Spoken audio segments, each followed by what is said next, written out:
Imagine a soldier standing on a dusty battlefield in 10th century China, gripping a long spear. At first glance, it looks ordinary wooden shaft, sharp tip, the kind of weapon used in countless wars. But tied to the base of the spearhead is a strange tube made of bamboo, stuffed with black powder and bits of sharp metal. When lit, the tube roars like a dragon, shooting flame and shrapnel into the face of the enemy. This was the fire lance, one of history's earliest attempts to harness gunpowder in war. You've probably heard of cannons, muskets, and rifles, but the fire lance was where it all began.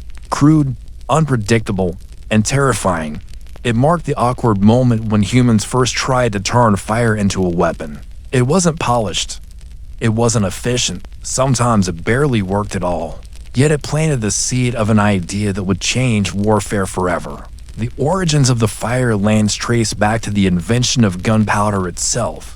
Chinese alchemists in the Tang Dynasty had been experimenting with sulfur, saltpeter, and charcoal, hoping to create potions of immortality. Instead, they stumbled upon a substance that exploded.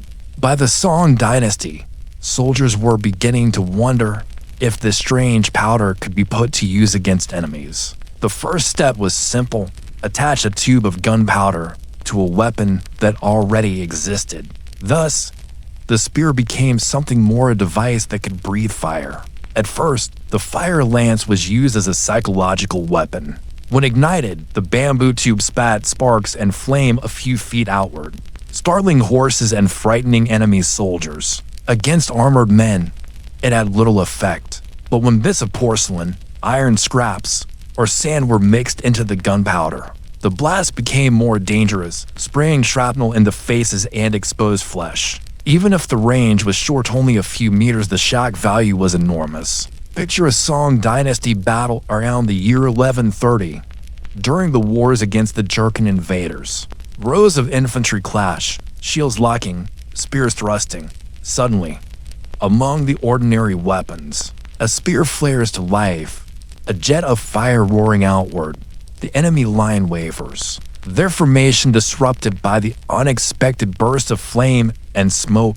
Horses rear, soldiers fall back, and panic spreads. In those moments, the fire lance was worth far more than its limited range suggested. But there was a problem. The fire lance was unreliable. Sometimes the powder fizzled. Sometimes the tube burst in the wielder's hands. And after one or two blasts, the weapon was useless. It had to be reloaded, and quickly. Worse still, the bamboo tubes burned up easily. To solve this, soldiers began using metal tubes instead of bamboo. This small change marked the beginning of something even bigger.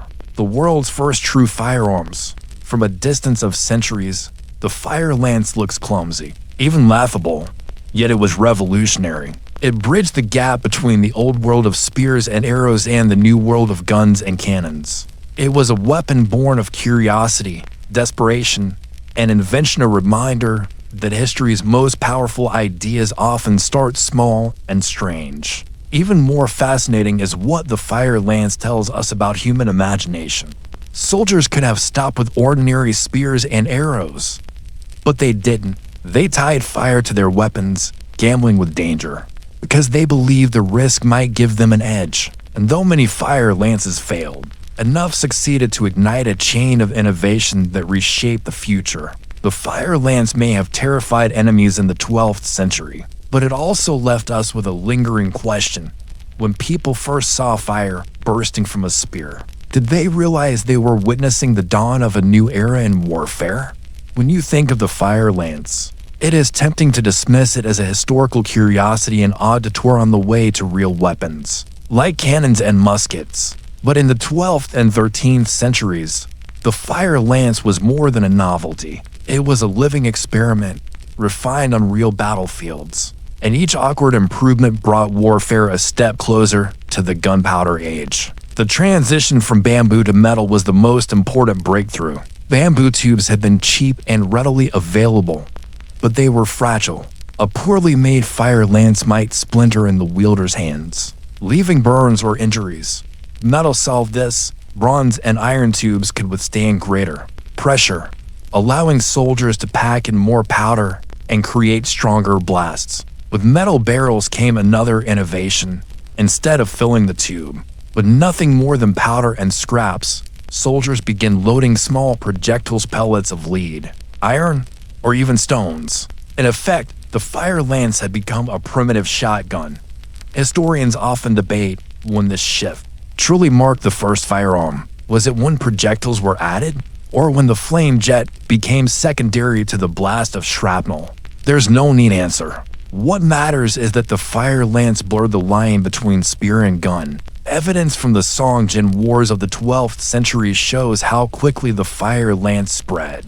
Chinese armies began fielding units of fire lance infantry, positioned at key points and formations. Their role was not to carry the battle alone, but to break the enemy's front lines with shock and disruption.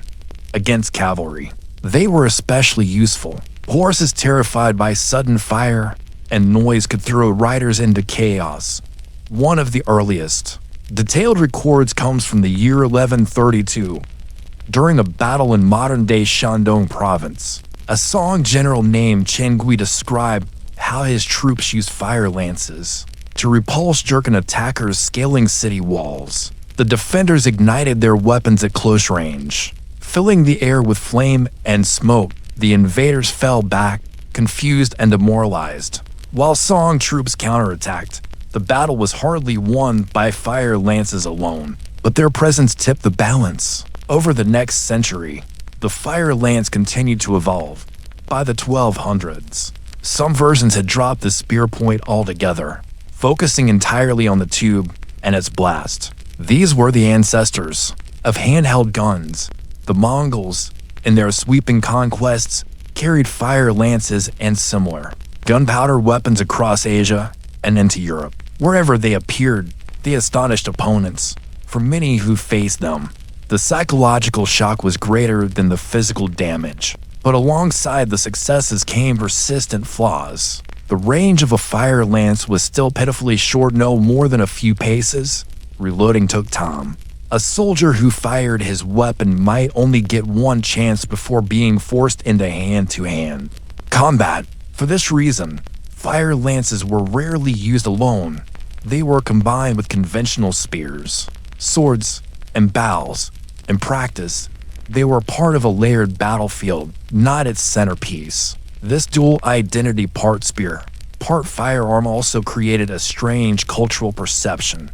To some, the fire lance was a marvel of invention, the cutting edge of military science. To others, it was unreliable, dangerous, and unworthy of replacing tried-and-true weapons. Records even suggest that some commanders distrusted fire lance troops, fearing the weapons could injure their own men as easily as the enemy. Yet history is rarely shaped by perfection. The fire lance's value lay not in being flawless, but in being first. By showing that fire and powder could be channeled through a tube to hurl projectiles, it opened the door for all that followed. Cannons, arquebuses, muskets, all of them traced their ancestry to the fire lance. Think for a moment about the soldiers who wielded these weapons. Imagine being a young recruit handed a spear with a strange tube attached. You would know it might burn your hands, explode too soon, or fizzle out entirely. And yet you would also know that when it worked, it could scatter enemies in a burst of fire and noise. It was risky, but it gave you something that ordinary steel could not: the power to harness fear itself. By the 14th century, the fire lance was already fading, replaced by more advanced hand cannons. Yet its influence lingered. The very idea that a weapon could use controlled explosions to hurl projectiles was now firmly embedded in military thinking. What had started as an experiment with bamboo and powder had, in only the centuries, transformed battlefields across Asia. Still, one question remains. Was the fire lance remembered as a triumph of ingenuity, or as a dangerous gimmick quickly abandoned for better tools? By the late 14th century, the fire lance was vanishing from battlefields. Its short range and limited reliability made it obsolete as stronger weapons emerged. In its place came handheld cannons, essentially metal tubes with powder and shot, fired with a touch of flame. These early guns were heavy, awkward, and slow, but compared to the fire lance, they offered something priceless: consistency. The decline of the fire lance doesn't mean it failed. Quite the opposite, it succeeded by proving a concept. The leap from spear to gun could not have happened without the in-between stage of experimentation. The fire lance was the bridge, and like all bridges, it was meant to be crossed and left behind. The Mongols carried variations of the fire lance westward in the 13th century, spreading knowledge of gunpowder weaponry into Central Asia and the Middle East. Their scholars and engineers took the idea further, adapting it into larger hand cannons and eventually into the artillery that would shake medieval fortresses in Europe. By the 14th and 15th centuries, firearms were spreading rapidly. Few who held an arquebus in the 1500s knew their weapon as ancestor had once been nothing more than a bamboo spear coughing fire in China. What lingers in the story of the fire lance is not just its mechanical influence, but also its human story. Think of the soldiers who used it, standing on walls in Shandong, lighting a fuse while enemies climbed ladders below, riding in Mongol armies, a strange spear tied with powder in their hands, marching in formations where a few bursts of flame could determine the courage or collapse of an enemy line. They were pioneers in a dangerous experiment, facing the uncertainty of a weapon that was as likely to harm them as it was to harm their foe. This is what makes the fire lance so strange yet so significant. It reminds us that history is not shaped only by great generals or perfect machines, but by awkward beginnings. Progress is messy. Inventions stumble before they run. The fire lance was one of those. Stumbles a weapon crude enough to laugh at today, yet bold enough to point the way toward centuries of change. For the Chinese of the Song dynasty, it was simply another tool and a long struggle against invaders. For us, it is a marker of transition, the exact moment when humanity began moving from weapons powered by muscle and leverage to weapons powered by controlled explosions.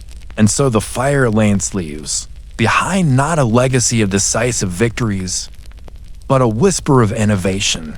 It was the first spark of an idea that grew into cannons thundering at castles, muskets reshaping empires, and rifles determining the fate of nations. In its flickering flame and sputtering blasts, we can see the birth of the modern battlefield. But it leaves us with a lingering thought. If the first gunpowder weapons looked this strange and unstable, what would future generations think of our own experiments today? Are we holding tools just as awkwardly, just as temporarily, that one day will seem like fire lances to those who come after us?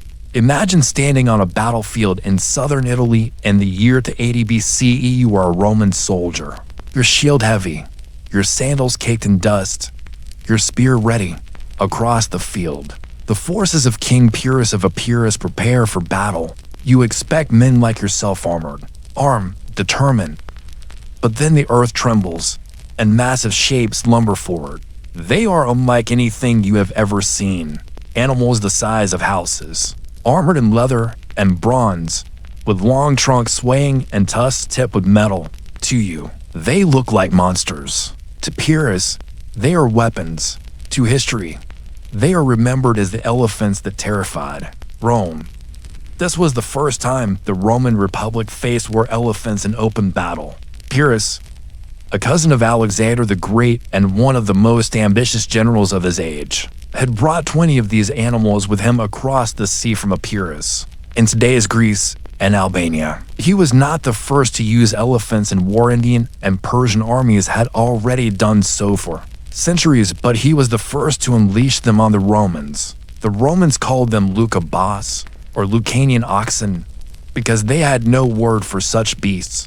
And when they charged at the Battle of Heraclea, trampling men, tossing cavalry horses into panic, and smashing through formations, the Romans learned something unforgettable against elephants. Even courage had limits. But how did Pyrrhus come to possess these strange living weapons? His story begins in the shifting politics of the Mediterranean world. After Alexander the Great's empire collapsed, Pyrrhus was a skilled commander, restless and ambitious. always looking for opportunities to expand his power. When the Greek city of Tarentum in southern Italy begged for help against the rising Roman Republic, Pyrrhus saw his chance. He sailed west with an army of 25,000 men and those 20 elephants his secret weapon, the beast that would make his name echo through history. The journey itself was no small feat. Transporting elephants across the sea required massive ships reinforced to handle their weight. The animals had to be fed daily with staggering amounts of food, hay, grain, fruits, and even wine to calm them. Their handlers, called mahouts, often came from India or had learned elephant keeping traditions passed down through generations. Each elephant was both a weapon and a responsibility, consuming resources that could sustain hundreds of men. Yet Pyrrhus considered them worth every effort because they gave him something no Roman general had ever faced. When the armies finally clashed at Heraclea into 80 BCE, the elephants turned the tide. Roman infantry fought fiercely, and at first the battle was evenly matched. But then Pyrrhus ordered his elephants forward, trumpeting. Armored beasts charged into the Roman cavalry. Horses panicked, refusing to fight against these unfamiliar creatures. Men were trampled underfoot or crushed against the ground. Pyrrhus's infantry surged behind them, turning Roman discipline into chaos. The Romans retreated, leaving thousands of dead on the field. It was a victory for Pyrrhus, but also the beginning of a legend. The Romans were stunned. Who was this king who commanded monsters? What kind of enemy had they just encountered? And most of all, how could they ever defeat such a weapon again? This was only the start for Pyrrhus. The elephants were not just animals, they were symbols of power, intimidation, and innovation. Yet, as the years would reveal, these living tanks had their own weaknesses, ones that Rome would eventually learn to exploit. But for now, on that battlefield at Heraclea, the question hung heavy in the Roman mind. Could discipline and courage alone overcome the terror of beasts that seemed more myth than reality? The victory at Heraclea into 80 BCE sent shockwaves through Rome. Never before had the Republic suffered defeat at the hands of a foreign king, who seemed to command monsters. In the Roman imagination, elephants became almost supernatural creatures summoned from some distant world. Yet Pyrrhus, experienced in the tactics of Alexander's successors, knew their true value, not only the physical destruction they caused, but the fear they planted before the battle even began. After Heraclea, Pyrrhus advanced deeper into Italy. Many Greek cities of the south welcomed him, hoping he would be their protector against Rome's growing power. Yet Rome was nothing if not persistent. They raised new armies, and within a year, they met Pyrrhus again at the Battle of Asculum in the 79 BCE here. The Romans came better prepared. They had studied the elephants and devised countermeasures. Engineers built heavy wagons, reinforced with iron, bristling with long spears, scythes, and spikes. Some carried pots of fire or men with bows. These wagons could be wheeled forward as barriers, designed specifically to wound or terrify elephants. At Asculum, the fighting raged for 2 days. On the first day, the Romans held their ground, even pushing back parts of Pyrrhus's line. But on the second, he once again unleashed his elephants in a coordinated charge. Despite the wagons and defenses, the sheer weight of the beasts eventually broke through, scattering the Romans. Pyrrhus won again, but only just. His army was bloodied, his losses heavy. Thousands of his finest soldiers lay dead. It was after this battle that Pyrrhus is said to have remarked, "If we are victorious in one more battle with the Romans, we shall be utterly ruined." From this moment, the term Pyrrhic victory entered history. A victory so costly it feels like defeat. The elephants had brought him triumph, but not the kind of triumph that secured a lasting future. For the Romans, defeat was a teacher. They began studying the elephants more closely. They noticed how difficult it was for the animals to maneuver in rough terrain, how easily they panicked when injured, and how deadly they became, not to the enemy but to their own side, when stampeding out of control. Soldiers began to carry horns and trumpets to startle them with noise. Others aimed specifically at the mahouts, knowing that once the driver was killed, the elephant became confused and dangerous even to its allies. Meanwhile, Pyrrhus's Italian campaign grew more complicated. He had hoped that a decisive Roman defeat would draw many Italian peoples to his side. Some did like the Samnites, who hated Rome, but others remained cautious. Unwilling to trade one master for another, each battle drained his strength. And despite the fearsome presence of elephants, the Romans refused to surrender. By the 78 BCE, Pyrrhus shifted his ambitions to Sicily, where Greek cities begged him to defend them against Carthage. He sailed with his elephants once again, this time across the narrow strait to the island. The beasts became a spectacle to Sicilians, who marveled at the size and power of the animals. Against Carthaginian forces, they proved effective in open ground. But Pyrrhus's Sicilian campaign stalled in politics, betrayal, and endless demands for more men and money. The elephants could frighten enemies, but they could not build alliances or feed an army. When he returned to Italy into 75 BCE, he faced the Romans once more at the Battle of Beneventum. Here, the elephants failed him. The Romans had learned too much, and the terrain was unfavorable. The great beasts panicked, trampling Pyrrhus's own men. For the first time, the Roman Republic stood firm against war elephants and won. The spell was broken. Elephants would remain part of Mediterranean warfare for centuries, used by Carthaginians, Seleucids, and others. But Rome had taken its first steps toward mastering the challenge. Pyrrhus, the king who had hoped to carve out an empire with the help of his living tanks, withdrew in defeat. His ambition had carried him far, but his victories had cost him everything still. The question lingered in the minds of those who had seen the elephants. What future did these beasts hold in the art of war? Would they remain decisive weapons, or were they destined to fade as armies adapted?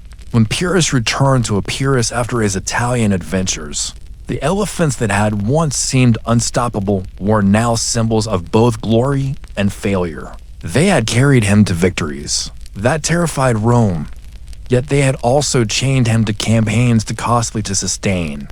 Their story in Italy ended, but their broader role in Mediterranean warfare was only beginning. Over the next century, elephants would stride into some of the most famous battles of the ancient world. The successors of Alexander the Great continued to use them in Asia, where flat terrain allowed them to shine. Carthage, Rome's greatest rival, adopted them on a vast scale, breeding and training African elephants for war. Hannibal famously marched dozens across the Alps in his invasion of Italy into 18 BCE, stunning the Romans yet again.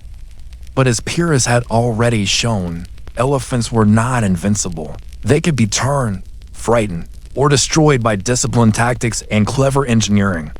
The Romans, more than any other power, learned how to neutralize them. At the Battle of Zama in 200 BCE, Scipio Africanus defeated Hannibal by opening lanes in his lines, letting the charging elephants pass harmlessly through before cutting them down. What once caused terror now became predictable, manageable, and even exploitable. Elephants remained impressive, but their mystery was gone.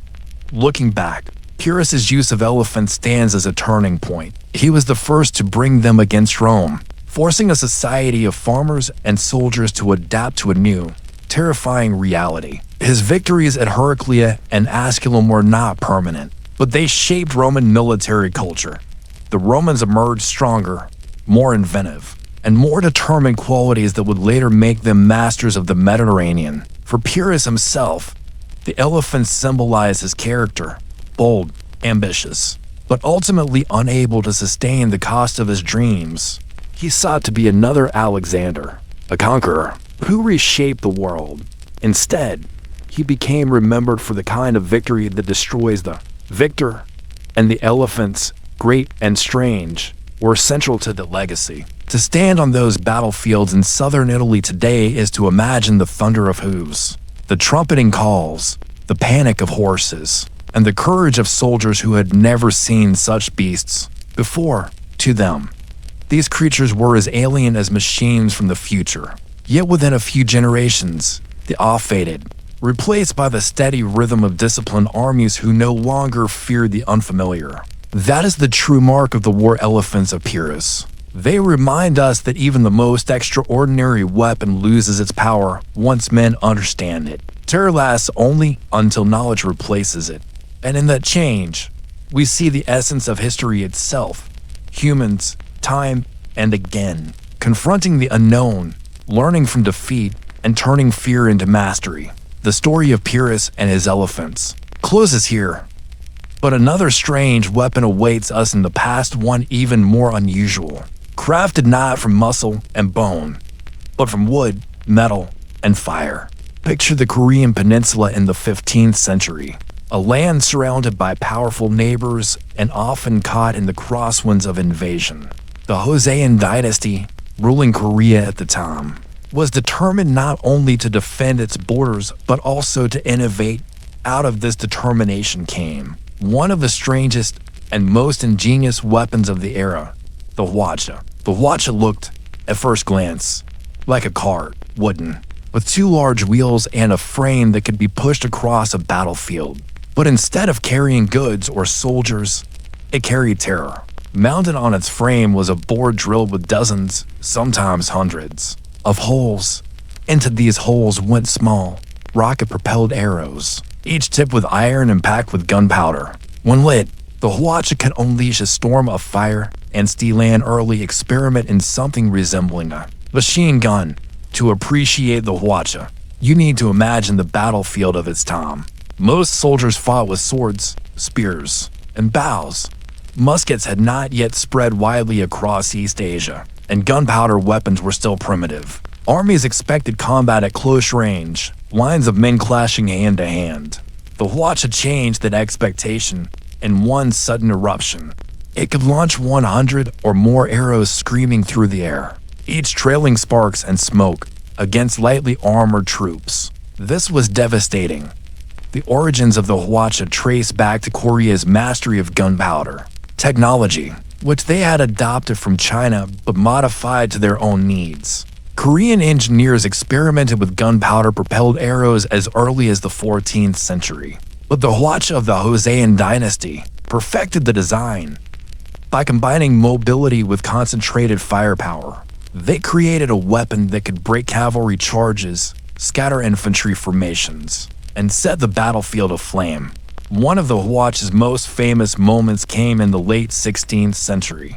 During the Japanese invasions of Korea 1592 to 1598, known as the Imjin Wars, Japan, under Toyotomi Hideyoshi, sent massive armies across the sea, hoping to conquer Korea and eventually launch an invasion of China. Korean defenders were outnumbered, outarmed, and under immense pressure. Yet they had hwachas, and in battle after battle, these strange rocket carts bought them precious time. Imagine being a Japanese soldier advancing on Korean lines. You expect arrows, maybe even cannon fire. But then a cart is wheeled forward, sparks are lit, fuses hiss, and suddenly the air is filled with screaming, fiery arrows. Horses rear, men scatter, and smoke fills the field. The hwacha may not kill as many as a modern cannon, but it breaks cohesion, destroys morale, and turns a steady march into a panicked retreat. What makes the hwacha especially fascinating is not only its effectiveness but also its ingenuity. It was cheap to build, easy to move, and required only a small crew to operate. In many ways, it was the perfect weapon for a smaller kingdom facing larger enemies. Simple, practical, and terrifying. And yet, as with all strange weapons, its story is not only about its successes. The hwacha had limitations, ones that became clear in prolonged wars. But before we look at its weaknesses, we must follow it into the battles of the Imjin War, where this rolling storm of rockets carved its place in history. So the question arises, could this wooden cart of fire truly hold back armies many times larger? Or was it only a desperate spark against overwhelming odds? When Japan's armies landed in Korea in 1592, they came in staggering numbers. Tens of thousands of samurai and ashigaru soldiers poured ashore, carrying muskets, swords, and the momentum of Toyotomi Hideyoshi's grand ambition. For the Korean defenders, the situation looked hopeless. Their armies were smaller, their equipment often outdated, and their command structure strained. But where they lacked numbers, they leaned on ingenuity, and the hwacha became one of their most vital tools. The first great test came at the Battle of Hangju in 1593. A small Korean garrison, heavily outnumbered, fortified themselves in a hilltop fortress. Wave after wave of Japanese soldiers stormed the walls, their muskets firing in volleys. Inside the fortress, the Koreans had only about 3,000 defenders, but they had dozens of hwachas. As the Japanese surged up the hill, the hwachas were rolled into position. Sparks were lit, and the wooden frames erupted with streams of fire. Hundreds of rocket-propelled arrows screamed down the slope, slamming into tightly packed attackers. The effect was more than physical, it was psychological. Fire and smoke blinded the advance, arrows pierced armor and flesh, and the thunder of rockets shattered morale. Again and again, the Japanese fell back. Despite their overwhelming numbers, they could not break through. When the battle ended, the defenders still held the fortress. This was only one of many moments when hwachas proved their worth. In open battles, they could break cavalry charges. In sieges, they punished attackers crowding too close to the walls. For a kingdom fighting desperately for survival, the hwacha became a symbol of resistance, proof that cleverness and preparation could offset raw strength. But the hwacha was not a perfect weapon. For one, it required preparation. Reloading was slow and labor-intensive. Each arrow had to be fitted carefully, each fuse cut to the proper length, each rocket placed just right. A single discharge could devastate an enemy formation. But after that, crews scrambled to prepare again while attackers pressed forward.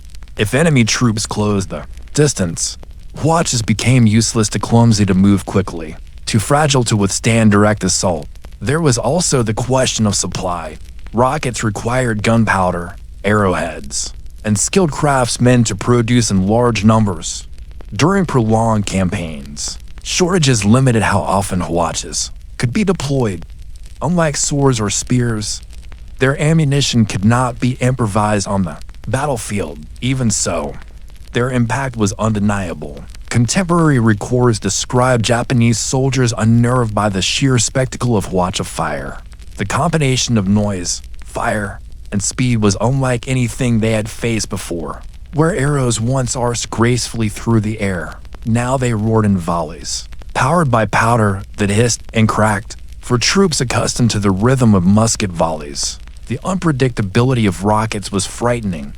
The hwacha also carried symbolic weight. It was a distinctly Korean weapon, an invention of their own engineers, not borrowed wholesale from China or Japan. In a war where Korea's survival seemed to hang by a thread, the hwacha reminded its people that they were not helpless. They had tools that could stand against even the greatest armies of their age. Yet history always moves forward, and even ingenious weapons face obsolescence. Muskets became more reliable, cannons more powerful, and rockets more refined. The hwacha, once the pride of Korea's defenses, would slowly fade as warfare modernized. But during those desperate years of invasion, its contribution was critical. And so we reach a crossroads in its story. The hwacha had proven itself on the battlefield. But could it remain relevant as warfare evolved? Or was it destined to become a relic remembered more for its spectacle than its lasting power? As the engine wars dragged on through the 1590s, the hwacha earned a reputation far beyond Korea's borders. Reports of these fire carts spread among Chinese allies and Japanese foes alike. Some described them with awe, others with skepticism. But all agreed on one thing. The hwacha had left its mark on the battlefield. By the war's end in 1598, the Japanese were forced to retreat, their ambitions to conquer Korea and invade China defeated. Many factors contributed to this outcome: Admiral Yi Sun-sen's naval victories, Chinese reinforcements, and Korea's stubborn resistance. But the hwacha played a part, especially in key defensive battles. It had not turned the tide alone. Yet its presence added a crucial layer of firepower that helped hold the line when hope seemed thin. After the wars, watches remained in Korea's arsenals, though their role diminished as muskets and cannons grew more effective. By the 17th and 18th centuries, gunpowder technology had advanced far beyond the crude rocket arrows of the hwacha. European artillery and standardized firearms reshaped battlefields, and the hwacha began to feel like a relic of an earlier stage of invention. Yet its importance did not disappear with obsolescence. The hwacha demonstrated something essential, that even in an age dominated by swords and spears, innovation could change the rules of war. It was an early experiment in concentrated, range firepower, a primitive echo of the machine guns and rocket launchers that would dominate modern battlefields centuries later. For the Korean people, the hwacha became more than just a weapon. It was a story of resilience, a symbol of cleverness in the face of overwhelming odds. Museums in Seoul still display replicas of hwachas today. Their wooden frames simple yet intimidating, their boards drilled with rows of holes that once spat fire. Visitors can stand before them and imagine the chaos of a battlefield suddenly filled with smoke and flame. In a way, the hwacha reminds us of a pattern seen again and again in history. Desperate times inspire strange creations. Some fade quickly, others shape the future. The hwacha, though short-lived as a practical weapon, belongs to both categories. It was a stopgap solution, effective for its time, but it also pointed toward the future of massed, explosive firepower. When you think of it, the hwacha's story is not so different from that of the fire lance of China or Pyrrhus' war. Elephants. Each was an attempt to break the limits of ordinary battle, to shock enemies with something unexpected, and each, in its own way, paved the path for what came after. The hwacha closes its chapter here, a strange cart that once filled fields with rockets, smoke, and fear. And as it fades into memory, another oddity of history steps forward, a weapon that promised rapid fire. Centuries before its time, built not in Korea, but in Europe, a curious device known as the puckle gun. It was the early 18th century, a time when European inventors brimmed with bold ideas. Cannons thundered in wars across continents, muskets clattered in disciplined volleys, and the promise of mechanical ingenuity was everywhere. Among the many inventions of this age, one stands out for both its ambition and its strangeness: the puckle gun. At first glance, the puckle gun resembled a small cannon mounted on a tripod. But unlike traditional artillery, it was designed not to fire a single heavy ball, but to deliver repeated shots in quick succession. In essence, it was an early attempt at something resembling a machine gun more than a century before the world would actually see one. The weapon was the brainchild of James Puckle, a London lawyer and inventor. In 1718, he patented his defense gun, intended primarily for naval use. Ships of the era were vulnerable to boarding actions when enemy sailors swarmed over the rails. In close combat, Puckle's weapon aimed to prevent that. Mounted on a swivel, it could be turned quickly to cover a ship's deck or ward off approaching boats. Its mechanism was simple in concept, though complex in execution. The gun featured a rotating cylinder, much like a giant revolver, with multiple chambers. Each chamber was preloaded with powder and ball. After one shot, the cylinder could be rotated, the next chamber aligned with a barrel, and the weapon fired again with a trained crew. The puckle gun could deliver 9 shots in a row, astonishing speed in an age when reloading a musket took half a minute or more. But the strangest detail of all was Puckle's decision to use 2 types of ammunition. Round bullets were meant for use against Christian enemies, while square bullets, Puckle argued, should be reserved for firing at Turks and infidels. His reasoning was that square bullets caused greater wounds, supposedly a more terrifying deterrent. This distinction, written into the patent itself, has puzzled and amused historians ever since. It reflected the prejudices of his time, but also the eccentric imagination behind the invention. Despite its ingenuity, the puckle gun faced serious challenges. Manufacturing technology of the early 1700s was not advanced enough to produce its parts with the precision required. The cylinder often jammed, the firing mechanism misfired, and the gun required constant attention to function properly. It was heavy, awkward to transport, and expensive to make.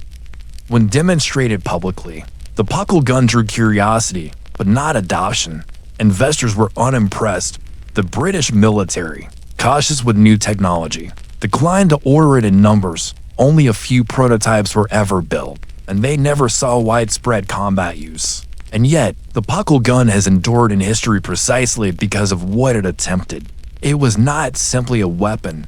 It was a vision of warfare transformed. In its awkward design, we glimpse the dream of rapid fire, the leap from single-shot muskets to the relentless roar of later machine guns. Still, in its own time, the Puckle gun was more curiosity than revolution. But that leads us to the heart of its story. What happened to the prototypes? And how did this strange, flawed invention linger in memory long after it failed in practice? When James Puckle unveiled his invention in 1718, he staged a live demonstration in London to impress both military officers and potential investors. A crowd gathered, eager to see this so-called defense gun in action. The Puckle gun did work. It fired multiple shots were faster than a musket, but its flaws were obvious. Misfires, clunky reloading, and the weight of the device made it less dazzling than the pitch promised. The British Army and Navy showed little enthusiasm. Muskets and cannons were already standardized, easy to repair, and cheaper to produce. The idea of adopting a complicated swivel gun that required skilled crews and expensive machining felt impractical. Even so, Puckle's demonstrations were remembered as both bold and slightly comical. Only a handful of prototypes were built, and few survived today. One sits on display in London's Tower of London, preserved more as a curiosity than as a serious weapon. Standing before it, visitors are struck by its odd mix of ambition and eccentricity, a gun too far ahead of its time, and yet too flawed to be truly useful. Historians often laugh at the square bullet idea, noting that it was unlikely to work as Puckle claimed. The irregular shape made them harder to load and fire accurately. Still, the concept captures something of the period's mindset, a blend of scientific innovation, religious rivalry, and theatrical showmanship. The Puckle gun, in the end, never changed warfare, but it foreshadowed what would come. A century later, inventors like Richard Gatling and Hiram Maxim would succeed where Puckle failed, creating weapons that could fire continuously and reshape battlefields forever. In that sense, the Puckle gun was not a dead end, but a stepping stone. And there's something oddly poetic in its story. A lawyer dreaming of futuristic warfare, sketching a machine that seemed out of place in 1718, and yet pointing toward the brutal efficiency of modern firepower. The Puckle gun's chapter closes not with glory, but with a kind of eccentric dignity. It was too clumsy for its age, too strange for its peers, but impossible to forget. Which brings us, at last, to another bizarre creation of history, one that didn't just fire bullets, but creatures. Our next story dives into the world of animals turned into weapons. In the years that followed James Puckle's 1718 demonstration, the defense gun, as he called it, quickly slipped from the attention of serious military planners. The British Army and Navy, always cautious about adopting expensive or unproven innovations, dismissed the weapon as more novelty than necessity. Muskets were cheap, familiar, and could be carried by individual soldiers. Cannons were already devastating at sea. The Puckle gun, meanwhile, required a special mount, a trained crew, and a willingness to invest in untested mechanical complexity. For an empire already stretched thin by war debts, it was not the sort of risk anyone wanted to finance. But that rejection does not mean the invention disappeared without leaving ripples. Quite the opposite, it has an odd mixture of ambition and failure left behind a strange kind of historical footprint. Collectors, writers, and later historians look back at the Puckle gun with a combination of amusement and curiosity. What had James Puckle really been thinking when he suggested using square bullets against Muslims, while saving the more humane round bullets for Christians? Was this eccentric legal mind dabbling in engineering, or was he genuinely ahead of his time? The answers lie somewhere in between. When evaluating the Puckle gun's fate, one must first look at the state of technology in early 18th century Britain. Precision machining was in its infancy. Factories capable of mass-producing uniform parts did not yet exist. Each metal component of the gun had to be shaped by hand. The cylinder, with its multiple chambers, was prone to slight misalignments. Even the best blacksmiths and gunsmiths of the era struggled to achieve the tolerances necessary for smooth, reliable firing. In effect, Puckle was trying to build a 19th century weapon with 17th century tools. There was also the issue of gunpowder itself. Early 18th century powder was inconsistent in quality. Moisture, storage conditions, and impurities often caused misfires. A musket or cannon could be managed through simple reloading procedures, but a complex revolving mechanism with multiple chambers magnified these flaws. A single misfire could jam the entire system. During demonstrations, this problem showed up repeatedly, undermining any claims of superior speed. Another factor in the weapon's downfall was cost. A standard musket was relatively cheap to make, and a cannon was already part of the naval budget. By contrast, the Puckle gun was expensive, slow to produce, and unfamiliar. Officers tasked with balancing war expenditures saw no reason to gamble on it. This rejection says less about Puckle's imagination than it does about the economic caution of empires. Armies adopt what works, not what dazzles. Still, the Puckle gun carried a peculiar symbolism.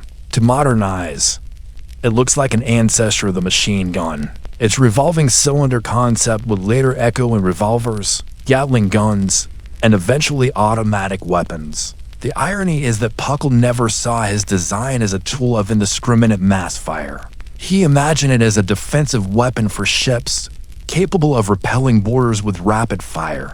In his mind, it was a civilizing tool, one that could even enforce moral distinctions through the strange idea of differently shaped bullets. Historians often return to the square bullet myth, partly because it is so unusual. Puckle claimed the square bullet would cause greater damage, and he recommended it specifically for use against Muslim adversaries of the British Empire. Round bullets, he argued, should be reserved for Christians since they were more merciful. The claim was absurd both technically and morally. Square bullets were harder to load and fire accurately, and the idea that one shape of projectile could embody religious or ethical values seems bizarre today. Yet it reveals how invention, prejudice, and ideology were woven together in the 18th century. The Puckle gun also illustrates a deeper point about failure in innovation. Most technologies do not succeed on their first appearance. For every invention that transforms the world, dozens never catch on. Puckle's device fell into the second category, but its spirit lived on. By the mid-19th century, Richard Gatling would invent the Gatling gun, using the principle of multiple barrels to achieve sustained fire. Later, Hiram Maxim created the first true automatic machine gun, powered by recoil. Each of these inventors faced skepticism at first, but by then, industrial machining and standardized ammunition had advanced enough to support their ideas. In that sense, Puckle was not wrong in vision, only in timing. What happened to the actual guns built by Puckle? Only a few prototypes are known to have existed. The most famous is preserved in the Tower of London, displayed more as a curiosity than as a revolutionary weapon. Visitors pause before it, reading the plaque, chuckling at the notion of square bullets. They rarely think about the broader context. A lawyer with a restless imagination, living in a time when Britain's empire was expanding, trying to merge technology with ideology. The gun, frozen in its glass case, speaks less of power and more of a possibility that never came to pass. Collectors in the 19th and 20th centuries occasionally stumbled upon references to Puckle as defense gun in old patent records or newspaper clippings. They sometimes treated it as a kind of oddity, a symbol of Victorian amusement at the eccentricities of earlier centuries. But military historians began to see it differently. Some argue that the puckle gun deserved credit as one of the earliest serious attempts at creating a repeating firearm. Even if it failed, it revealed that people were already imagining solutions to the problem of slow musket fire, long before industrialization made it practical. In this way, the puckle gun occupies a middle ground between joke and foresight. It was laughed at in its own time, ignored by military planners, and preserved by history mostly because of its strange bullet design. Yet it also foreshadowed a future that would come to define the brutality of modern warfare. The machine gun, the weapon that tore apart armies in World War I, was in some distant way connected to Puckle's 1718 swivel gun. As you listen to this story, you might wonder whether James Puckle felt discouraged by the rejection of his invention. He lived until 1724, just 6 years after his patent. We do not know if he died proud of his unusual creation or frustrated by its lack of adoption. His personal writings leave little trace, but his legacy endures in the simple fact that his gun is remembered at all. Most failed inventions vanish completely, erased by time. The puckle gun, against all odds, survived in memory perhaps because of its eccentricity, perhaps because of its boldness, or perhaps because history enjoys keeping a few curiosities alive to remind us that the path of progress is never straight. If anything, the lesson of the puckle gun is that failure can be as revealing as success. It shows us the limits of technology in its time, the biases of its culture, and the persistence of human imagination. It reminds us that ideas that seem laughable in one century can be prophetic in another. And it leaves us with the image of a lawyer standing beside his peculiar swivel gun, proclaiming that square bullets would make the empire more just, while onlookers struggle to take him seriously. So, as the curtain falls on this tale, the laughter and curiosity surrounding the puckle gun linger on. It did not change the battlefield, and it did not secure imperial dominance, but it did secure a place in the Museum of History's strangest weapons. And with that, the story of the puckle gun comes to its quiet end. From here, we turn to our next curiosity, a tale not of unusual bullets or revolving chambers, but of living creatures drafted into war. Our next story begins with animals turned into weapons, from war pigs to bat bombs, showing once again how human creativity can blur the line between brilliance and absurdity. History, if you listen closely, has a strange heartbeat. It's not only battles of men and machines, but also of creatures pressed unwillingly into service. You've probably heard of war horses, or hunting dogs. That's ordinary. But what about pigs driven at elephants, bees unleashed on soldiers, or even flaming birds carrying sparks toward rooftops? Across centuries, humans have looked at the animal kingdom and thought, this can be a weapon. It sounds absurd, sometimes even cruel, and yet it has left its mark on military history. Take a moment to imagine standing in an ancient battlefield. Dust rises, men shout, and armor glints. Then, suddenly, squealing pigs covered in tar set aflame are driven toward a line of enemy elephants. It's chaos, a moment that feels more like a nightmare than a strategy. This is not fiction. Roman and Greek writers recorded accounts of war pigs, animals whose shrieks were said to terrify the mighty war elephants that kings like Pyrrhus or Hannibal used to dominate the battlefield. Elephants themselves were once considered the ultimate living tanks, towering, armored, and carrying soldiers or archers on their backs. They could trample formations and break enemy morale. But like all weapons, they had weaknesses. Ancient strategists noticed that elephants could panic at the sound of squealing pigs. So, opponents exploited that fear. Pigs were doused in pitch, lit on fire, and driven forward. The smell of burning flesh, combined with the piercing cries, sent elephants into a frenzy, often trampling their own side. Cruel, absolutely. Effective, sometimes. But these war pigs left a mark on the imagination of generals. For centuries, this was not the only time animals were deployed with tactical intent. Bees, too, became accidental allies in countless conflicts, long before gunpowder. Defending a fortress meant using whatever you had at hand. Beehives could be stored atop walls, and when attackers climbed ladders, defenders simply toppled the hives onto them. Angry swarms would sting indiscriminately, scattering men and buying time. In medieval Europe, accounts of bee warfare appear again and again. Even the Romans are said to have used this trick in sieges. Imagine being a soldier, armored, but with exposed skin, suddenly swarmed by thousands of bees. It was misery, not mortal in most cases, but devastating to morale. Another early example is the use of birds, specifically sparrows or swallows, in setting cities ablaze. Chronicles from Eastern Europe mention attempts to tie smoldering material to the legs of birds, releasing them with the hope they would return to their nests under thatched rooftops. The logic was grimly clever. Let the animals do the work of spreading fire. Success was unpredictable. Birds don't follow orders, but the idea reveals a recurring pattern. When humans lack machines, they turn to creatures. The use of animals as weapons reflects more than desperation. It reflects imagination, the willingness to test boundaries, and sometimes the sheer oddness of military thought. It also highlights the blurred line between ingenuity and cruelty. Many of these animals were not partners in battle like horses or dogs. They were disposable, treated as tools, and remembered less as living beings than as strange footnotes in the story of war. But if we pause here, we see something else, a theme of fear. Animals were often chosen not just for physical damage but for psychological shock. Elephants terrified infantry with their size, until pigs terrified elephants with their noise. Bees terrified soldiers with stings. Fire-carrying birds terrified towns with the risk of flame.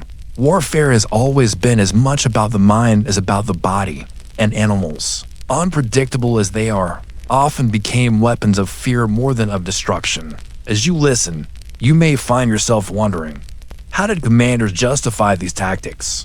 Did they believe they were innovative or merely desperate? The records often don't say. But the persistence of these stories across centuries suggests they worked often enough to be remembered, and in their remembrance, they leave us with haunting images, flaming pigs, buzzing swarms, and birds trailing sparks into villages. The puckle gun we left behind in the last story may seem eccentric, even laughable, but it at least came from a drawing board. Here, the strangeness of history emerges from living bodies, pressed unwillingly into service. In a way, these stories disturb us more deeply because they cross a moral line. Weapons can be broken, but animals remind us of the cost of imagination gone too far. This is only the beginning. We've glanced at pigs, elephants, bees, and birds, but many more examples remain, each more bizarre than the last. Before long, we'll find ourselves in the age of flaming camels, trained dolphins, and even bats turned into tiny incendiary bombs. But for now, let this first glimpse linger. The battlefield of history has always been crowded, not just with men and machines, but with creatures caught between survival and strategy. And so this section leaves you with a question. What does it say about human warfare?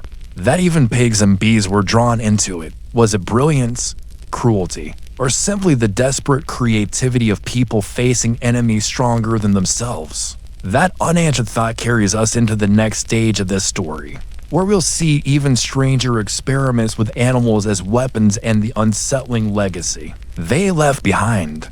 If the first glimpses of animals on the battlefield left you unsettled, the next set of examples will push the imagination even further. Ancient, medieval, and even modern commanders all flirted with the idea of turning creatures into unwilling allies. Some of these experiments worked in terrifying ways, others backfired with absurd results, and many became half-forgotten curiosities buried in chronicles, yet all reveal something about the strange resourcefulness of war. Consider the camel, a creature usually associated with caravans and deserts. In the wars between Alexander the Great and the Persian Empire, camels were already known for unnerving horses. Horses disliked the smell of camels, sometimes refusing to advance. when confronted with them. But history also tells us of camels being pressed into far darker uses. During sieges and desperate retreats, sources describe flaming camels covered in pitch or other flammable substances set alight and driven toward enemy lines. The result was not precise strategy, but chaos. Horses panicked, soldiers broke formation, and the battlefield dissolved into fire and screams. Once again, cruelty merged with tactical calculation. Other animals served not as living fire, but as carriers of disease or pests. Siege warfare often turned to rot and filth as tools. Medieval defenders, short on options, sometimes flung carcasses of diseased animals into besieging camps, hoping to spread sickness. But there are stranger accounts still. Live animals used to deliver discomfort. Cats, for example, appear in Eastern European chronicles of the 16th century, tied with small incendiary devices in attempts to set fire to towns. The hope was that the cats, desperate to flee, would run back into familiar homes or barns, spreading flame. Predictably, this tactic was unreliable. Cats do not follow orders. Still, the idea resurfaced again and again, a reminder that desperation encourages even the most unpredictable strategies. The idea of using animals as carriers of insects or poison also persisted. Beyond bees, hornets and wasps found their place in fortress defense. Defenders might collect nests and release them at key moments, multiplying the terror. In some regions, defenders even bred dogs not to fight directly but to act as mobile alarms. Their barking would alert defenders of nighttime assaults, blending natural instinct with military need. As the centuries shifted, the animal as weapon idea did not vanish, it merely evolved. With the rise of naval power, the sea became a new stage for experimentation. Dolphins, intelligent and trainable, attracted attention in the 20th century. By the Cold War, both the United States and the Soviet Union had explored the use of dolphins for underwater tasks. They were trained to locate mines, guard harbors, and even deliver explosive charges against enemy submarines or divers. While official records stressed their use and detection, rumors persisted of attempts to turn dolphins into living torpedoes. Here again, the line between assistance and weaponization blurred. It wasn't only dolphins. Reports surfaced of seals and even sea lions being trained for similar tasks carrying equipment, detecting underwater movement, and in some cases fitted with harnesses that could hold devices. Naval strategists saw the ocean as a vast, hostile environment and animals as tools to fill the gaps where technology lagged. Unlike pigs or camels, these creatures were not sacrificed outright. Yet their service reminds us that the impulse to turn animals into instruments of war never truly disappeared, even as technology advanced. We also see odd uses of smaller creatures in guerrilla and irregular warfare. In parts of Asia, defenders sometimes use swarms of ants or even venomous snakes and traps left along paths where enemies might march. These were not grand spectacles like flaming elephants or shrieking pigs, but small, precise acts of natural violence. They show another side of the story.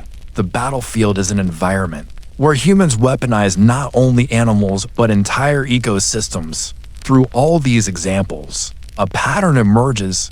Unpredictability. Animals could terrify, but they could also disobey. The same flaming pig that sent elephants into panic might turn and charge back into friendly lines. A cat with fire tied to its body might run anywhere except where the commander intended. Dolphins could be trained, but their loyalty could never be fully guaranteed. Warfare thrives on discipline, and animals, by their nature, resist it. This tension between control and chaos makes the use of animals in warfare both fascinating and disturbing. Commanders imagine they could harness instinct for strategy, but instinct is not so easily bound. Many of these experiments failed or backfired, yet they were tried often enough that the chronicles preserve them, reminding us that human creativity often overreaches. As you picture these scenes, the smell of burning camels, the sudden swarm of bees, The unsettling idea of dolphins patrolling harbors, you may ask yourself. Did these tactics change history, or were they curiosities at the edges of battle? The truth lies somewhere in between. Sometimes they worked, sometimes they failed. But always they reveal the desperation of human conflict, where every possible tool is considered, no matter how strange. This leaves us with a final curiosity to explore, one that bridges the medieval imagination with the modern battlefield in World War II. The animal weapon idea reached one of its strangest and most infamous peaks, the bat bomb. Tiny creatures fitted with miniature incendiary devices, released to set Japanese cities ablaze. It sounds like a tale from folklore, but it was very real and very nearly deployed. That is where we turn next, into the shadows of the Second World War, to witness how the old idea of animals as weapons found new life in an age of modern science. The history of animals in warfare does not end with ancient elephants, war pigs, or medieval bees. The 20th century, despite its access to machines, bombs, and chemical weapons, still found room for some of the strangest experiments involving creatures. In fact, some of the most unusual and desperate ideas emerged during the Second World War and the Cold War, when nations were willing to test almost anything that might provide an advantage. One of the most infamous attempts was the American project known as the Bat Bomb. After the attack on Pearl Harbor in December 1941, the United States sought innovative ways to strike back at Japan. Amidst the flood of suggestions that reached Washington was a proposal from an unlikely source. Lytle Adams, a Pennsylvania dentist with a fascination for caves. Adams had observed bats during his travels and believed they could carry small incendiary devices into Japanese cities where the wooden and paper structures would ignite easily. His idea was simple, at least on paper. Load thousands of bats into canisters. Strap each bat with a miniature timed incendiary, drop the canisters from planes, and release the bats as they descended. The bats, following their natural instincts, would roost under the eaves and in the corners of buildings. When the devices ignited, thousands of small fires would erupt simultaneously, overwhelming any firefighting capacity. President Franklin Roosevelt did not dismiss the idea. In fact, he approved it for testing, and it was soon given the codename Project X-Ray. Testing began in 1943. Large numbers of Mexican free-tail bats were collected, and engineers developed tiny napalm charges that could be strapped to the animals. At a desert base in New Mexico, the bats were tested in containers designed to keep them in hibernation until release. During one early experiment, however, several bats escaped prematurely and set fire to parts of the base itself. An embarrassing demonstration that the concept could indeed work, but perhaps not in the intended way. Despite some successful small-scale trials, the project was plagued by logistical difficulties. The timing mechanisms were unreliable, the bats difficult to control, and the effort required enormous resources. Meanwhile, another program, the Manhattan Project, was making rapid progress. Compared to the atomic bomb, the bat bomb seemed impractical and slow. By 1944, Project X-Ray was officially abandoned, yet its bizarre vision remains one of the strangest examples of animals drafted into human conflict. The Second World War produced other equally unusual ideas. The Soviet Union, for example, experimented with anti-tank dogs. Trained during the desperate years of the German invasion, these dogs were fitted with explosives on their backs. The method was grim. Dogs were starved, then trained to associate food with the undersides of tanks. In battle, they would run toward enemy vehicles, carrying explosives that would detonate on contact. The program was not as effective as its designers hoped. Dogs often panicked under fire or returned to their handlers rather than running toward German tanks. Some even triggered explosions among Soviet troops. While reports indicate that a few German tanks were destroyed in this way, the overall results were unreliable. The project demonstrated the cruelty of wartime desperation, and after a series of failures, it was quietly abandoned. Still, It remains one of the darker episodes in the long story of animals pressed into service.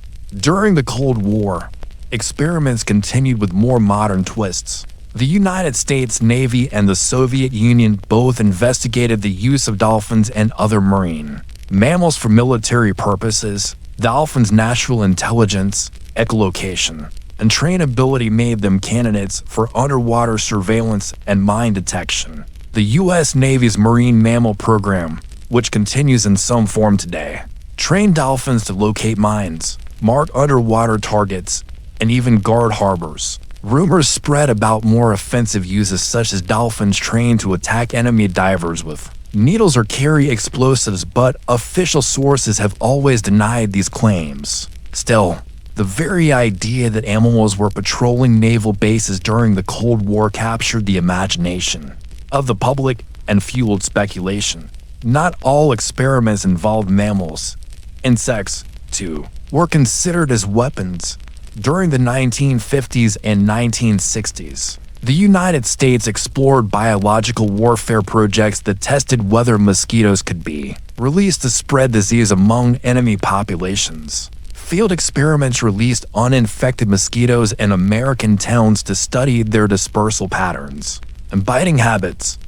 These secretive tests, revealed only decades later, horrified many who learned that ordinary civilians had unknowingly been exposed to swarms of insects in the name of military research. Although no large-scale insect weapon was ever deployed in combat, the concept demonstrated how far governments were willing to go in exploring unconventional warfare. It also blurred the line between science and ethics, raising questions that remain relevant. One of our animals are used in research. When we look across these centuries, from flaming pigs in the ancient Mediterranean to war elephants trampled on battlefields to bats carrying incendiaries, over-imagined Japanese cities, a clear theme emerges. Whenever humans reach the limits of their weapons, they turn to nature, trying to bend it into an instrument of war.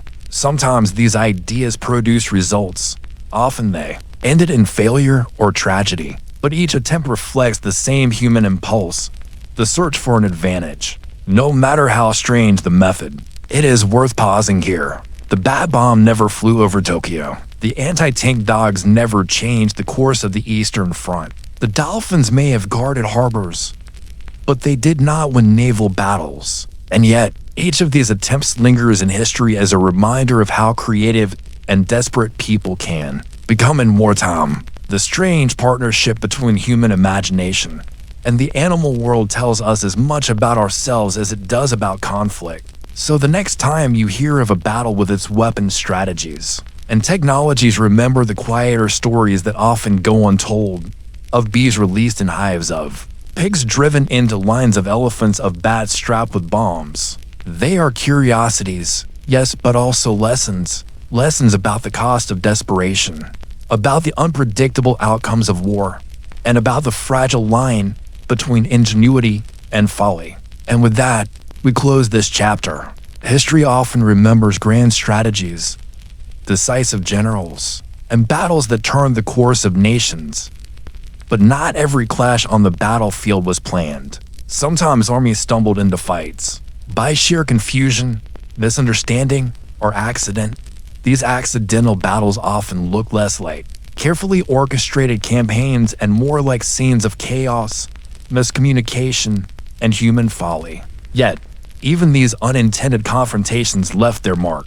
One of the strangest and most infamous of these accidental battles unfolded in the late 18th century, during a conflict between two great powers of Europe, the Austrian Habsburg Empire and the Ottoman Turks. This bizarre clash, remembered as the Battle of Karen Sieves in 1788, became legendary not for its heroism or victories, but for the sheer absurdity of how it unfolded. To understand the battle, we first need to step into the larger context of the Austro-Turkish War 1787 to 1791. The Habsburg monarchy, ruled by Emperor Joseph II, had allied with Catherine the Great of Russia in a joint effort to push back against the Ottoman Empire. This was not unusual. Throughout the 17th and 18th centuries, Austria and the Ottomans clashed repeatedly over control of Central and Southeastern Europe. Towns along the Danube and fortresses in the Balkans changed hands many times, and Joseph II sought to strengthen Austrian influence in the region. But Joseph II was not the military genius he aspired to be. He was ambitious, energetic, and deeply involved in reforming the empire. But his military campaigns were often plagued by poor organization. His soldiers came from different corners of the vast Habsburg domains: Austrians, Hungarians, Croats, Italians, and Germans, each speaking their own dialects or languages. The officers struggled to give commands across these barriers, and morale was inconsistent at best. By September 1788, Austrian forces were encamped near the town of Karansebes in modern Romania. They expected to face Ottoman troops in the coming days. Tension ran high, and supplies were stretched thin. Soldiers who had been on campaign for weeks were exhausted, hungry, and not particularly disciplined. On the night of September 17th, a scouting party was sent across the river to look for signs of the enemy. But instead of Turks, the scouts encountered something else: local traders selling brandy. The soldiers eagerly bought as much as they could. When they returned to camp, the liquor began to flow, and soon drunken singing and shouting filled the night air. Other soldiers, hearing the commotion, wandered over to join in. Arguments broke out over who had the right to drink first. A fistfight turned into a brawl. Someone fired a shot into the air, perhaps to scare off rivals, perhaps just in drunken enthusiasm. At that exact moment, a group of cavalry arrived on the scene. Seeing men fighting and hearing gunfire, the cavalry assumed the Ottoman enemy had launched a surprise attack. They raised the alarm. Shouts rang out in the darkness: "Turks! Turks!" Panic spread through the camp. Soldiers who could not understand the words, since many spoke different languages, misheard or misunderstood the cries. Some mistook the cavalry for the enemy. Others fired blindly into the night. Horses bolted, wagons overturned, and the camp descended into chaos. In the confusion, Austrian units began shooting at one another.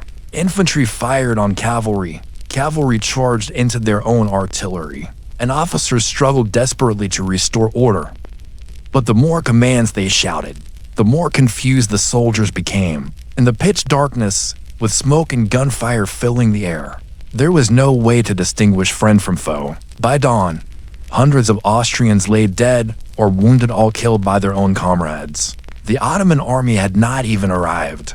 The Battle of Karansebes became a grim symbol of how miscommunication, fear, and poor discipline could undo an entire army. When the Ottomans finally reached the site 2 days later, they discovered a demoralized Austrian force still recovering from the self-inflicted disaster. It is said that the Ottomans captured the town with little effort, astonished that their enemies had managed to defeat themselves before the real battle even began. Historians debate the exact scale of the incident. Some suggest the numbers of casualties were exaggerated, or that later retellings embellished the absurdity. Yet the essential facts are difficult to dismiss. The Austrian army, through a combination of drunkenness, poor communication, and panic, had fought a battle entirely against itself. Stories like Karansebes remind us that war is not only about glory or strategy, but also about human error. Soldiers were ordinary men, prone to mistakes, fears, and misunderstandings. When language barriers, exhaustion, and alcohol mixed on the edge of battle, the results could be catastrophic. And Karansebes was not the only time in history when such accidental clashes unfolded. Armies across the centuries have stumbled into battles they never intended to fight, sometimes with tragic results, other times with outcomes that changed the course of entire wars. But how often did such accidents alter history? And what other strange, unintended battles took place in the shadows of larger wars? After the chaos of Karansebes, one might think such incidents were rare, almost comical outliers. Yet history shows that accidents on the battlefield are far more common than we imagine. Armies are vast, chaotic systems, made up of thousands of individuals, each with their own fears, misunderstandings, and errors. In the fog of war, The line between strategy and accident often disappears. One striking example comes from the American Civil War, decades later. The Battle of Fredericksburg in December 1862 is remembered for its devastating frontal assaults and entrenched Confederate positions. But smaller skirmishes often arose from confusion rather than orders, units marching to support. Allies sometimes mistook friend for foe in dense forests or during early morning fog. Misfires and panic could escalate quickly into engagements that were technically battles. Yet no high-ranking officer had intended them, though records often gloss over these incidents. Personal diaries reveal that soldiers sometimes spent hours shooting at each other, unsure of who was on which side, before the commanding officers could intervene. The Napoleonic Wars provide another window into accidental combat. Armies of tens of thousands moved across vast plains, often relying on messengers and signal flags for coordination. In several documented cases, entire battalions advanced on the wrong targets simply because they misread signals or misunderstood orders. One incident near the Battle of Austerlitz involved a regiment marching into what they thought was an unoccupied valley, only to stumble into enemy cavalry. The resulting firefight was unplanned and deadly, forcing Napoleon to rapidly adjust his overall strategy.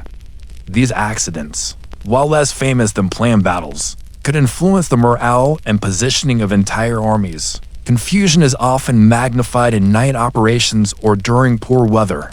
In the 20th century, during World War I, armies encountered friendly fire incidents on a massive scale. Trenches, barbed wire, and heavy artillery created environments where it was nearly impossible to distinguish ally from enemy in low visibility. Sometimes, shelling intended for the enemy hit one's own trenches by mistake. In some cases, entire patrols engaged in brief firefights against their comrades before realizing the error. These accidental battles were not just statistics. They caused terror, chaos, and long-lasting mistrust among units. Another notable case comes from the Franco-Prussian War, 1870 to 1871. During one night march, French units misidentified German troops moving silently in the darkness. Panic set in when a single shot was fired by a nervous soldier. Within minutes, hundreds of soldiers were firing at shadows. Horses bolted, and artillery units prepared for engagement. By morning, dozens lay dead, all casualties of miscommunication rather than deliberate strategy. The battle. Reports later labeled these incidents as minor skirmishes, but for those involved, they were real, terrifying encounters. Even in modern times, accidental battles have occurred, though technology has sometimes reduced the scale. During the early stages of World War II, British and Australian troops conducting night exercises occasionally mistook each other for enemy forces, firing and calling reinforcements in panic. Though these engagements rarely resulted in significant casualties, they disrupted operations and demonstrated that even highly trained soldiers remain susceptible to confusion. Across these examples, a pattern emerges.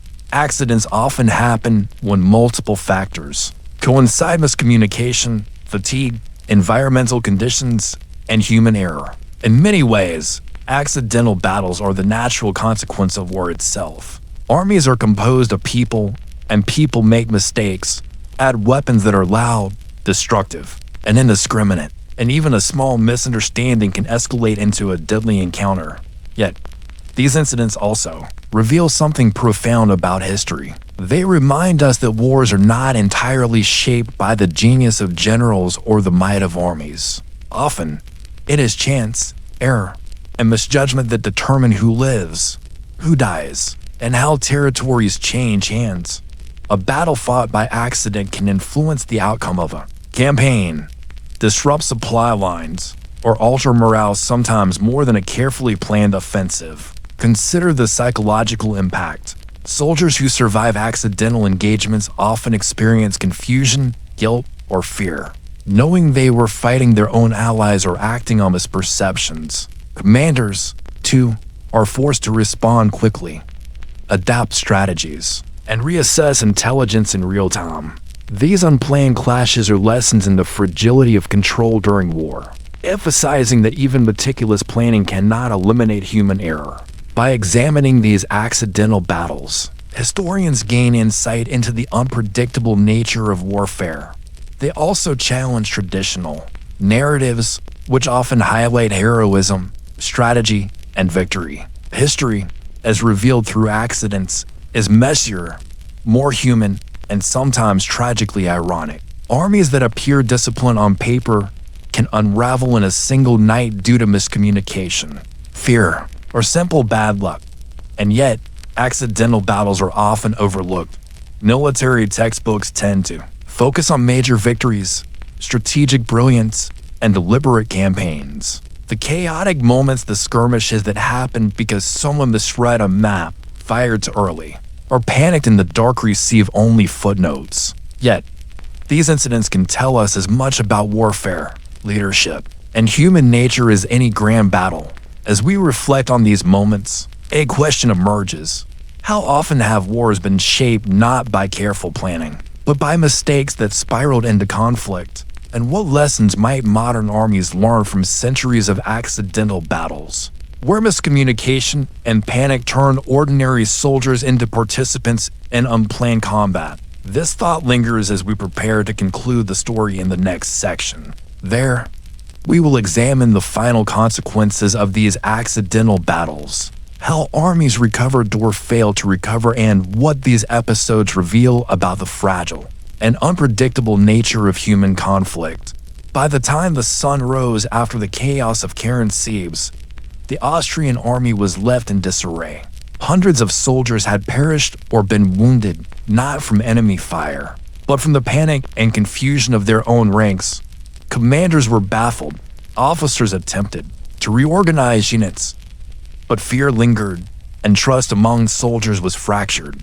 This was the aftermath of an accidental battle, a confrontation not between opposing forces, but between misunderstanding and panic itself. Other accidental battles throughout history carried similar consequences. In the Napoleonic Wars, when miscommunication led regiments to fire upon one another, entire strategies were compromised. A planned flanking maneuver could fail simply because one unit mistook another for the enemy. Commanders were forced to improvise, often at great cost. These mistakes remind us that even the most brilliant generals were not immune to human error, and that chaos can disrupt even the most carefully laid plans. The American Civil War, too, demonstrates how small errors could escalate. Patrols or pickets firing upon friends in dense terrain caused temporary retreats, unnecessary casualties, and confusion that sometimes delayed offensives. Officers learned quickly to emphasize clear communication, but the unpredictability of men in combat meant accidents continued to occur. Even decades later, historians analyzing these battles note that a single misinterpreted command or shouted warning could trigger unintended engagement. World War I further highlights the tragic scale of accidental encounters. Trench warfare created a landscape in which confusion was almost inevitable. Artillery barrages sometimes fell on friendly positions. Night raids led to close quarters misidentification, and fog or darkness amplified uncertainty. These accidental battles were not footnotes. They shaped troop morale, the timing of offensives, and even the outcomes of engagements. Human cost was significant, reminding us that war is rarely clean or orderly. What stands out across these centuries is a consistent lesson. Human error is as powerful a force on the battlefield as any cannon, sword, or tank. Armies are composed of individuals, each reacting to fear, uncertainty, and incomplete information. When these reactions combine, the result can be as deadly as a planned attack. Accidental battles, though unintended, demonstrate that the unpredictability of human behavior is a constant in military history. Yet, there is also a broader reflection to consider. These incidents are reminders that history is shaped not only by great victories, but also by mistakes, misjudgments, and accidents. The unintended consequences of confusion often ripple outward. Strategies change, morale shifts, and sometimes entire campaigns are delayed or redirected. Military planners have always sought to minimize these errors, yet as history repeatedly shows, it is impossible to eliminate them entirely. The story of accidental battles also emphasizes humility. Even the most disciplined armies are vulnerable to the chaos inherent in human nature. Leaders who ignore this risk or fail to prepare for miscommunication and panic invite disaster. Conversely, those who study these accidents, learning from each incident, gain insight into the delicate balance between order and chaos on the battlefield. As we close this chapter, consider the soldiers who faced these unplanned engagements.